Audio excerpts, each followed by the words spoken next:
Hi hello welcome to post 360. నేను మీ మురళీ రాపల్లి. నాకెందుకో మన హోమ్ మినిస్టర్ అనిత గారంటే రోజు రోజుకి గౌరవం, ప్రేమ, అభిమానం పెరిగిపోతూనే ఉన్నాయి. అసలు ఎంత కంట్రోల్ చేసుకుందాం అనుకున్నా మేడం గురించి మాట్లాడకుండా ఉండలేకపోతున్నానంటేనే అర్థం చేసుకోండి మేడం అంటే నాకు ఎంత అభిమానం. అసలు ఎంత కాన్ఫిడెంట్ గా ఆవిడ ఉంటారంటే ఒక అబద్ధాన్ని కూడా అద్భుతంగా కాన్ఫిడెంట్ గా చెప్పగలిగినటువంటి శక్తి స్తోమతలు దేవుడు తనకిచ్చారు. దాన్ని మనం చాలా చాలా పాజిటివ్ గా తీసుకోవాలి. ప్రతి ఒక్కరు జీవితంలో ఎప్పుడు మిమ్మి అంటా ఉండకూడదు. తప్పు జరిగినా దాన్ని ఒప్పుగానే మనం ప్రకటించుకోవాలి.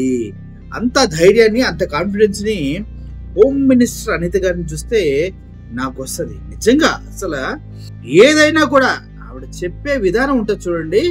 ఒక అచ్చేసి తీస్తే ఎంత పర్ఫెక్ట్ గా బొమ్మ వస్తుందో అలా అంత నీట్ గా అబద్ధాన్ని అంత అద్భుతంగా ప్రజలకు ప్రజెంట్ చేస్తారు ఆవిడ. కానీ ఇక్కడ బూతులు వస్తున్నాయి, సారీ. ఇక్కడ అసలు ఆ విషయం ఏంటంటే ఆల్రెడీ అది తప్పని వాళ్ళకి తెలిసినా కూడా పోయి అన్నట్టు ప్రజలు కూడా యాక్ట్ చేస్తూ ఉంటారు. ఇది హైలైట్. ఆల్రెడీ తప్పు, ఆవిడ మాట్లాడే తప్పు, ఆవిడ చెప్పే తప్పు, ఆవిడంతా అబద్ధం ఆడుతుంది తెలిసినా కూడా అందరూ పోయి మేడం గారు చెప్పారండి అన్న రేంజ్ లో అక్కడ వాతావరణం ఉంటుంది.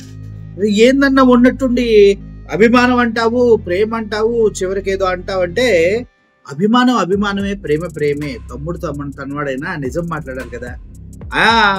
హోమ్ మినిస్టర్ అనిత గారి గురించి ఏం నిజం మాట్లాడాలన్నా అంటే మేడం హోమ్ మినిస్టర్ అమ్మగారు, అనితమ్మ గారు అనాలి. అమ్మగారు పెద్దవాడు కదా, అమ్మగారు అనాలి.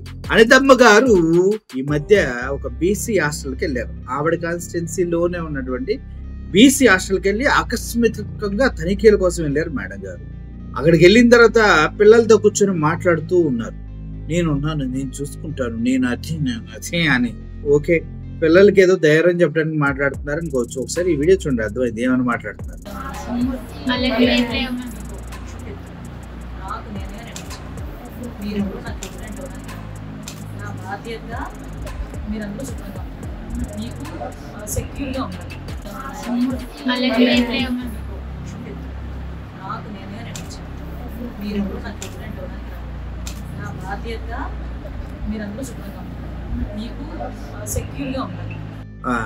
ఎక్కడైనా హోమ్ మినిస్టర్ అనితమ్మ గారి దగ్గర ఒక హైలైట్ క్వాలిటీ ఉంటది. లొకేషన్ కి వచ్చిన తర్వాత కెమెరాలు పెట్టగానే ఎక్కడున్నారు వచ్చేసేయండి, నేను హోమ్ మినిస్టర్ ఇక్కడ రాత్రి నుంచి ఉంటే మీరు సీఏ రావడానికి అంత కష్టమా, నా కాన్వాయ్ పంపించాలా అని సింహాచలం అప్పన్న స్వామి టెంపుల్ లో జరిగినప్పుడు సీఏలు ఎస్ఐల పైన నేను నైట్ నుంచి ఉన్నాను, మీరు లేరని వాళ్ళపైన నడిచింది.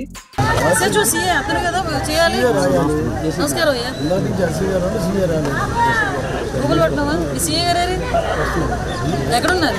నా కార్యాలయం పంపించిన రావడానికి ఇంజురీస్ ఎంతమంది అటెండ్ అవుతున్నారు నాతో చెప్తున్నారు కబుర్లు. నేను అక్కడ నుంచి వచ్చాను, ఇంజురీస్ ఎవరున్నారా అక్కడ అటెండ్ అవుతున్నారు చెప్తున్నారు కబుర్లు. ఏసీపీ ఎవరు, డీసీపీ ఎవరున్నారు ఇక్కడ, డీసీపీ ఎవరున్నారు ఇక్కడ? పని చేసుకుంటారు, ఇంకో సెలవు చేసుకోవచ్చు. ఇలాంటి సిచ్యువేషన్స్ లో కూడా మనం నెగ్గి చేసుకుంటే ఎలాగబ్బా. ఇప్పుడు మార్నింగ్ నేను 4 గంటల నుంచి మొదలు పెట్టాను. నేను తేడా కూడా వచ్చాను ఇక్కడ. సీఏ ఎవరు ఏంటయ్యా నాకు అర్థం కాదు. ఎన్ని గంటలు పడుతుంది గోపాలపట్నం నుంచి ఇక్కడ రావడానికి? ఇప్పుడు బీసీ హాస్టల్కి వెళ్ళి అక్కడ కూడా రావు వాళ్ళు నచ్చింది కాబట్టి ఆ వీడియోలు కూడా చూడండి సార్. 7:15 అరగంట అయింది, ఆవిడ లేదు.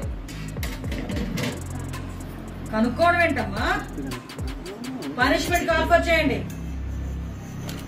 సీసీ కెమెరాస్ లేవేంటి కనీసం గర్ల్స్ హాస్టల్ దగ్గర?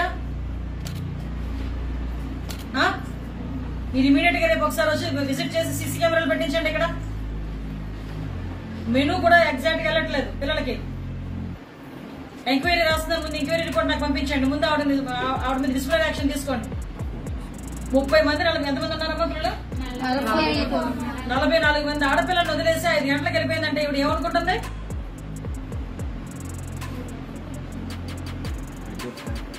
నేను ఇక్కడే ఉంటాను, నాకు అన్ని పట్టుకుని రిపోర్ట్ పట్టుకోండి. మీరు చూసారు కదా మేడం గారు ఎక్కడికి వెళ్తే అక్కడ ఫోన్ మాత్రం వాడాలా, తనంతా షూట్ చేయాలా, ఆవిడ తన ఇన్స్టాగ్రామ్ లో పెట్టాలి. ఎందుకు అందరికి తెలియాలి కదా మేడం గారు ప్రజల్లో విస్తృతంగా సేవ చేస్తున్నారన్న విషయం అందరికి తెలియాలని మేడం అలా చేస్తుంటారు. సో ఈ క్రమంలోనే మేడం గారు అక్కడికి వెళ్ళినప్పుడు ఏమి జరగలేదంట.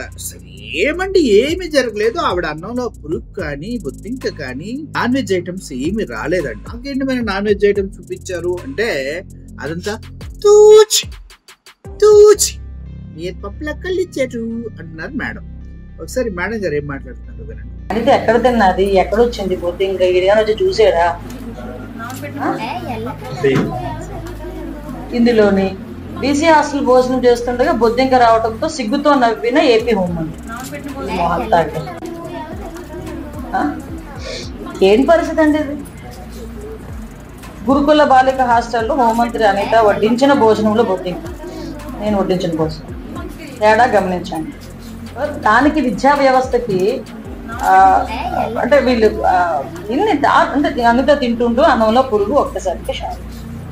అసలు ఇలాంటి పదాలు చూస్తూ ఉంటే ఎవరైనా ఏమనుకుంటారంటే నేను ఎందుకు ఈ చిన్న విషయానికి కూడా ప్రెస్ ముందుకు రావాల్సి వచ్చింది అంటే చిన్న పామునైనా పెద్ద గరతో కొట్టాలి. పామే దాంట్లో విషయం ఉంటూనే ఉంది. సో వీళ్ళు ఏదైతే ప్రచారం చేస్తున్నారో ఆ ప్రచారానికి నేను అడ్డుకట్ట వేయకపోతే అదే నిజమైన ప్రజల భ్రమలో కూడా నేను వెళ్ళిన తర్వాత ఆ భోజనంలో ఆ నాణ్యత తగ్గింది. నాణ్యత తగ్గినప్పుడు ఏదో సంథింగ్ హెయిర్ చిన్నది అందులో కనిపించింది. ఆ హెయిర్ తీసి ఇలా జస్ట్ పాడేశారు. దానికి వీళ్ళు రకరకాలైన విన్యాసాలు చేసుకుని రకరకాలైన మాటలు మాట్లాడుకుని అల్లేసి కథలు అల్లేసి ఆ ప్రజల్ని కొంచెం ఇబ్బంది పెట్టే విధంగా మమ్మల్ని ఏదో టార్గెట్ చేస్తున్నామని వాళ్ళు అనుకోరు. విన్నారు కదా మేడం గారు అంట ఏదో ఎంటుకొస్తే అలా తీసి పక్కన పెట్టిందంట. మరి దానికి వేలాడుతున్నది ఏంటో మరి మాకు అర్థం కాదు. బొద్దింకలు పట్టుకోవడం బాగా అలవాటు అనుకుంటాం మేడం. బాగా పట్టుకుంటారు మేడం, బాగా పట్టుకుంటారు. ఏంటి బొద్దింకలు పట్టుకున్నది ఏంటి? బొద్దింక కాదండి మీరు బొద్దింకే అంటారు కదా అని అంటున్నారా? చిన్నపిల్లోడు వెళ్ళినప్పుడు ఒక రకంగా ఎక్స్ప్రెషన్ పెడతారు. అట్లా నిజమ్మ గారి ప్లేట్ లోంచి ఆ పురుగు తీసినప్పుడు ఆవిడ ఎక్స్ప్రెషన్ ఆల్మోస్ట్ దానికి 90% మ్యాచ్ అయింది. ఒకసారి చూడండి ఆ వీడియో కూడా చూడండి.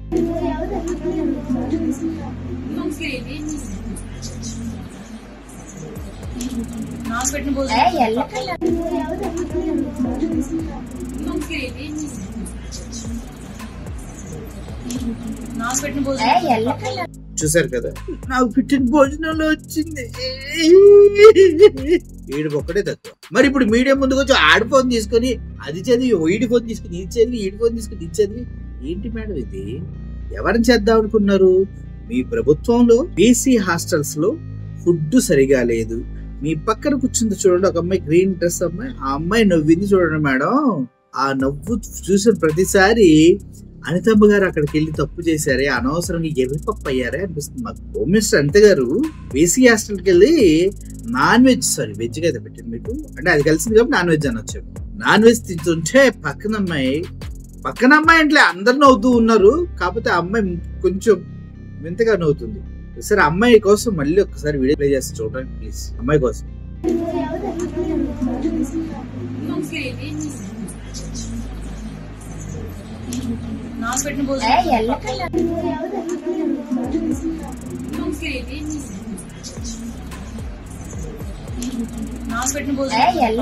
చూసారు ఎలా అవుతుందో? ఎందుకు నవ్విందో తెలుసా అమ్మాయి? పిచ్చిదానా, నువ్వు హోమ్ మినిస్టర్ అయితే ఏంటి, ఇంకోదాని అయితే ఏంటి, మా హాస్టల్లో ఫుడ్ మారదు, అందులో వేసే నాన్ వెజ్ బొద్దింకలు మారో, బాగా వచ్చింది నీకే, మన బతుకులు నీకు అర్థమైనాయి సావు అన్నట్టుగా ఆ పిల్ల ఎక్స్ప్రెషన్ అన్నమాట. ఎంత బాగా నవ్విందో, చాలా బాగా నవ్వారా, సూపర్ నువ్వు.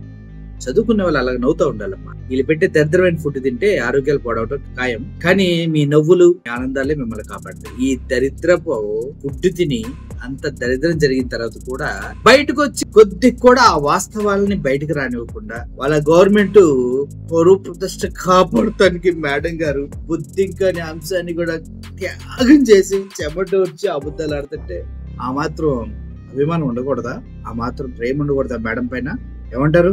పార్టీ కోసం ఆహార నిశలు అబద్ధాలు అసత్యాలు చెప్పే అనితమ్మ గారికి హ్యాట్స్ ఆఫ్ చెప్పుకుంటూ మీలాంటి కార్యకర్తలు తెలుగుదేశం పార్టీకి అస్సలు చాలా అవసరమని నమ్ముతూ ప్రజల జీవితాలు నాశనం అవుతున్నా కూడా మన అబద్ధాలతో అద్భుతంగా కోటలు కట్టొచ్చని మీ ద్వారా తెలుసుకుంటూ ఒక వ్యక్తి అసత్యంలో ఎంత కాన్ఫిడెంట్ గా ఎలా బ్రతకగలడన్న ఆ నమ్మకాన్ని మీ దగ్గర నుంచి పొందుతున్నందుకు చాలా ఆనందంగా. Accept you madam.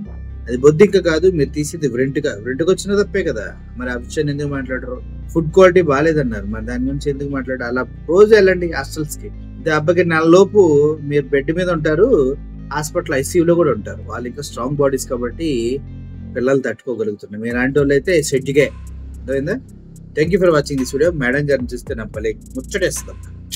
ఆ కోచ కచ్చినట్టు ఏవైతే అబద్ధాలు ఆడతారో వాచ్ని అబో. Thank you for watching this video. Murali Sen thank you so much.